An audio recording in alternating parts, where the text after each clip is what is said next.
तुलसी मगन भैली हरि गुण गाके।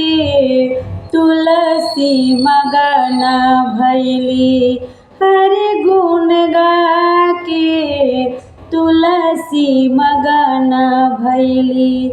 कोई चले हाथी घोड़ा चिटिया दबाई के। कोई चले पैदल पैदल चिटिया बचाई के।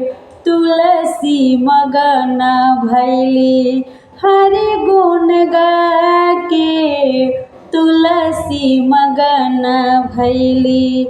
राजा चले हाथी घोड़ा चिटिया दबाई के। साधु चले पैदल पैदल चिटिया बचाई के। तुलसी मगन भैली हरि गुण गाके। तुलसी मगन भैली। कोई खाल खोआ मिठाई स्वाद बढ़ा के।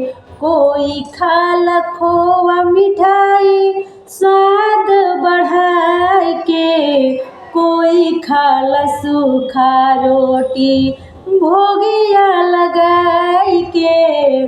तुलसी मगन भैली हरि गुण गाके। तुलसी मगन भैली।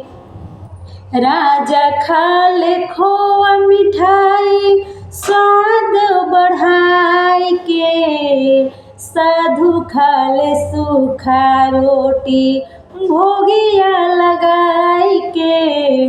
तुलसी मगन भैली हरि गुण गाके। तुलसी मगन भैली हरि गुण गाके। तुलसी मगन भैली।